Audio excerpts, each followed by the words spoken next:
Introducing Game Boy. Game Boy. Game Boy. Game Boy. Game Boy. Game Boy. Game Boy Advance. Game Boy Advance. Game Boy Advance SP. PSP. The PSP. PSP? Nintendo DS. Nintendo DS. Nintendo DS. What happened to handheld game consoles?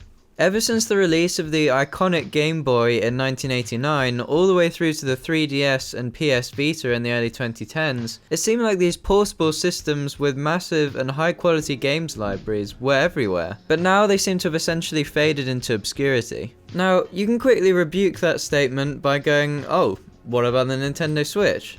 Oh, what about the Steam Deck? Are you really going to call this thing portable? The Steam Deck is really more of a smaller PC with buttons on it than a traditional handheld, especially given the fact that you can turn it into a normal PC at home if you want. The Switch is definitely the closest thing that we have to a handheld system in the traditional sense, but it's still a lot bigger and more expensive than its predecessors in the DS or Game Boy line. The issue with these systems, I think, is that since they're aiming to recreate console and PC gaming on the go, it's kind of always going to end up being a compromised experience. Sure, the Steam Deck can play some amazing games with stunning graphical quality, but it's fucking massive and heavy and gets really hot. The Switch is a little smaller and has some unique features, but sacrifices graphical and controller quality because of that, and honestly is still a bit cumbersome to use in public. And sure, you can play games on your phone, but do you really want to? I think mobile gaming always felt like a bit of a compromise when compared to dedicated handhelds like the GBA or DS. I mean, you don't get any actual physical buttons to press, so it's never going to be as fun, and your hands take up a good chunk of the screen while you're playing, which can get really annoying. Additionally, now that it's not such an emerging market with high quality titles trying to take advantage of the platform, the floodgates have been opened for a barrage of shovelware and just absolute shit to be dumped on mobile. So how do we get to this point? Well, before we can understand its downfall, we need to go back to the beginning of handheld gaming.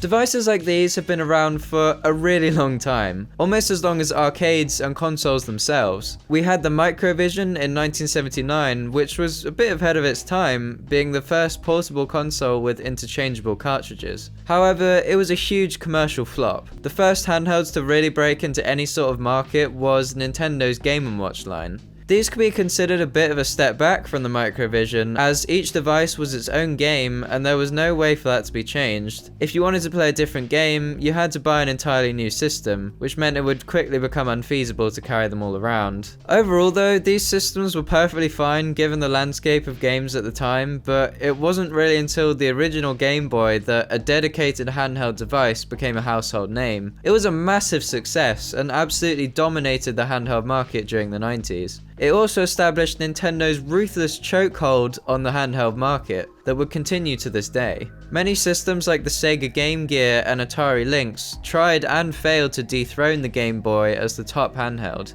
These devices simply used too many batteries too quickly and were too expensive, retailing at around double the price of the Game Boy. Nintendo's decision to take a practical and utilitarian approach while still providing the highest quality games possible definitely paid off for them, and it's a tactic that they still employ to this day. Sure, it had a terrible green screen that you could hardly ever see properly, but it had Mario, it had Zelda, it had Pokemon. It was these games that made the original Game Boy line last as long as it did, with it only being discontinued in 2004, almost 14 years after its initial release. Nintendo, of course, had to make a successor to the Game Boy, which eventually came in the form of the Game Boy Advance. You could say the Game Boy Color could be considered the first successor, but most people see it as simply an upgraded model, since it allowed for more color palettes, but otherwise had the same display and graphical quality. Game Boy games were actually backwards compatible thanks to a chip in the Game Boy Color that would use a different hand-picked color palette for each of the older games. The Game Boy Advance, by contrast, allowed for much more detailed sprites and was capable of playing Super Nintendo quality games, even if that meant that every other game was an SNES port. Yeah, the GBA library had a lot of ports and remakes from older systems, whether that be Super Mario All-Stars, Yoshi's Island, Link to the Past, or the classic NES series. To be honest though, being able to play these games would have been great at the time, and there's still a good way to go back and play these games in a portable way all these years later. Many of the kids growing up at this time would have been too young to play these games, especially since the Super Nintendo was so expensive at launch, going for what would be about $430 in today's money. There was still some really solid exclusive titles on the system like the Minish Cap and the ill-fated Mother 3. Come on, Reggie, give us Mother 3! Fuck you.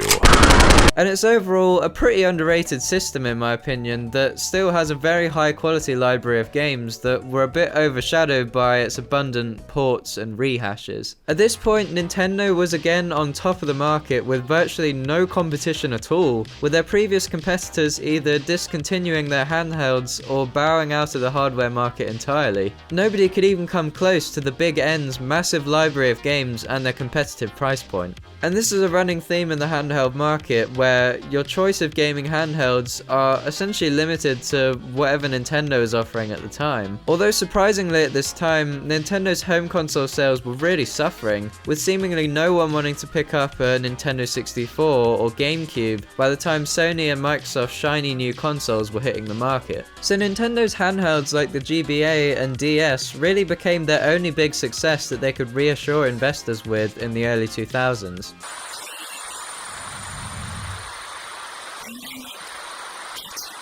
What do you mean by that? They announced and put out the DS very soon after the release of the GBA SP, which many people thought was a bit of a weird move as it might well hamper sales of the SP if people were to just wait around for the DS to release. And man, what an ugly device the original DS was. I never knew anyone at the time who owned one of these, and rightfully so. You gotta be insane to buy some old looking grey busted up piece of shit like this.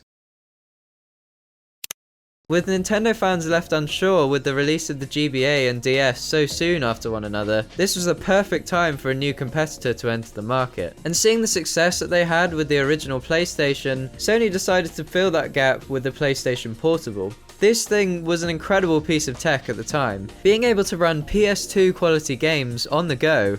Well, kind of. The graphical quality of the games was sort of a medium between the PS1 and 2. If the PS2 version of a game had any fancy effects or anti-aliasing, stuff like that, you were almost guaranteed not to see any of it on the PSP. But still, if we look at what Nintendo was offering, yeah, I could probably count the number of polygons on Mario there. Because of these incredible visuals and the popularity of PS1 and 2 at the time, the PS2 was actually ahead of the DS in sales for quite a while, even though the original DS model beat it to market by a good few months. It went on to become the best-selling non-Nintendo handheld of all time. However, when it comes to the sales battle between the DS and PSP, yeah, we all know how that turned out. With the newer and sleeker models like the DS Lite, DSi, and DSi XL, the DS line began to garner a massive widespread appeal. The DS was for everyone, not just old people. I can't get it! With a clamshell dual screen design that stood out to the average consumer and the abundance of fun casual games like Animal Crossing, Nintendogs, and of course Pokemon, which the PSP most certainly did not have, the DS's sales managed to pull away from the PSPs and from there just absolutely skyrocketed.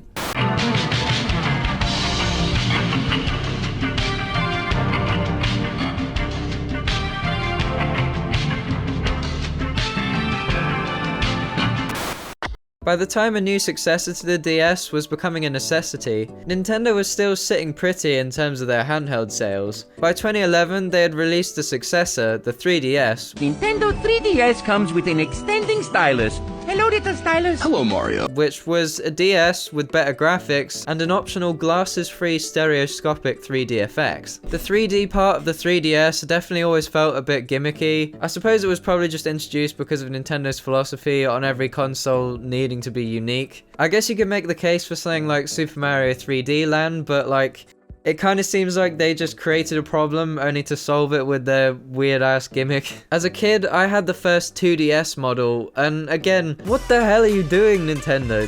This thing is so wacky. It's not really that pocketable thanks to its vertical slab design. Your hands cramp up when you try to get to the triggers, so Mario Kart is a pain. Honestly, I don't know what they're thinking with this one. But it was comparatively cheaper and definitely helped a lot of other broke boys like myself to experience the 3DS's library. Hello, I like money. Meanwhile, Sony was still a little bit burned by the DS selling almost double that of the PSP, but they weren't discouraged and released its successor, the PS Vita, later in 2011. This thing was an absolute beast, being able to easily play PS2 and even some PS3 quality games without a hitch, and many people consider it to be the peak of handheld devices in terms of raw computing power. However, the notoriety of the DS brand and its games meant that the Vita really couldn't hold a candle to the DS in terms of sales. While the 3DS was initially performing below Nintendo's expectations, it still ended up selling a respectable 80 million units, which is nothing to scoff at, and absolutely obliterated the Vita's 15 million. What an L, honestly, man.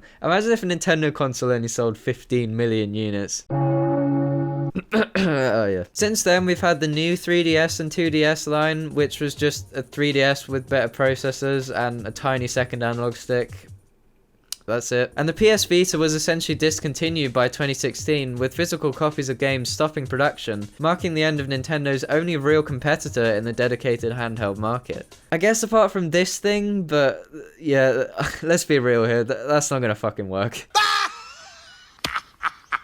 And that essentially brings us to the state of handheld gaming today. We either had the Nintendo Switch or handheld PCs like the Steam Deck. Looking back on it now, I don't know, man. I'm not sure if the Nintendo Switch was really ever that good. It had a really interesting concept, being able to take your console quality games on the go anywhere you want, but in practice, that just kind of hampered the whole system, in my opinion. I feel like the saying, jack of all trades, master of none, really applies to the Switch. You can take the games with you anywhere you like, but that meant that their overall graphical quality, both in handheld and docked mode, had to be diminished in order for the whole system to work. A lot of games coming out, even now, have a graphical quality comparable to the Wii U, which came out over a decade ago, all due to the Nintendo Switch's hybrid functionality necessitating underpowered graphics tech. You can attach the controllers and play with friends in the car with only one system. That was a cool idea, except I only really did it a few times, and then you had to play it with a single Joy-Con, which, quite frankly, is fucking terrible. You need to strain your hands to keep your fingers held on these tiny-ass triggers, and due to them needing to be turned on their side, none of the Joy-Cons had a proper D-pad, which is a massive loss when you're playing any kind of fighting or retro game. Also, because of the bloody Joy-Cons, anytime you just want to play normally in handheld mode, they slide up and down a bit, moving the game's controls up and down in a really annoying way, and they just won't stay put. And while the Nintendo Switch is technically still compact enough to be pocketable to most people, because it has to play console quality games in a decent enough resolution, it's nothing when compared to the DS or Game Boy. And if you're going on holiday for any extended period of time, do you really want to play your massive new Nintendo titles in a shittier 720p resolution and sacrifice the comfortability of gaming on the TV in a chair? If not, then you've got to lug the Switch's dock and all its cables in a bag with you, and at that point, is it really that much more portable than any other console? Unfortunately, I just don't think the Nintendo Switch's grandiose concept is practical in reality, and almost always leads to a compromised experience. There's the games as well, and while many are very solid, especially the ones at the beginning of the console's life cycle, and most recently Tears of the Kingdom, there really haven't been that many mainline Nintendo releases on the system to get excited about in the scheme of things. A lot of games were just Wii U ports as well, or sequels to Splatoon that keep getting released for some reason. I mean, the first game was good, but god damn, there's 3 of these things? I think it's unlikely that Nintendo will ever release a normal home console or a normal handheld ever again, and I don't blame them. It's so much easier to develop new software with a single platform in mind, and with the monumental financial success it saw as many people bought into its hybrid concept, there's no reason why they would ever go back to the way things were pre-Switch. I'm sure they're most definitely working on a Nintendo Switch 2 with potentially upgraded versions of Switch games like we we saw during the transition from Wii U, but I don't know how they can improve on the Switch's design without it still suffering from these same logistical problems and annoying nuisances. But as I've said before, the handheld market now depends entirely on what Nintendo is currently doing, and they, in my opinion, haven't really made a good dedicated handheld system since the 3DS. And that doesn't instill a lot of hope for me regarding the handheld space as a whole. The Steam Deck seemingly came out of nowhere last year and essentially created an entire new market in handheld PCs, with copycats like the AYN Odin and the ROG Ally. It definitely brought a lot of hope back that another company could come out with a device that could compete with Nintendo. However, for me, this is no replacement for the traditional handheld experience. This thing is fucking enormous. I mean, it's just too damn big for me to put it in the same category as the Game Boy or DS. I mean, don't get me wrong, it can do some amazing stuff, whether that be full-on PC games or even emulating these original consoles. Hell, it can even emulate Switch games if you really want. Don't tell Miss Nintendo about that one though. For me, there is definitely still a place in gaming for simple, handheld exclusive titles like those seen on the Game Boy, PSP, DS and 3DS. And unfortunately, I just don't think that these hybrid systems are a viable solution. This is why many smaller companies like Go Retroid and Anbernic have swooped in and created these high quality emulation devices. Many of these, even though they look like cheap Chinese knockoffs, which for all intents and purposes they are, still have really good build quality and the buttons feel good to the touch. So for many people, these are the best way to experience those classic games in a pocketable form factor with the power of emulation. Consoles like these certainly don't have any new games coming out for them though, so again, playing these old games is really your only option. But maybe I'm just being too picky. Maybe these hybrid consoles are the best option, especially with improvements in modern technology. Maybe I just have to accept that the age of handheld gaming might be over. That's about it for this video. I've just had this topic on my mind for quite a while and wanted to share my thoughts on the Switch and these hybrid systems. Maybe I'm the only one though. Let me know down in the comments what you think. Do you miss that classic handheld experience, or are you content enough with a Switch or Steam Deck? Maybe I'm just being a new bad old good boomer, I don't know. So yeah, bye.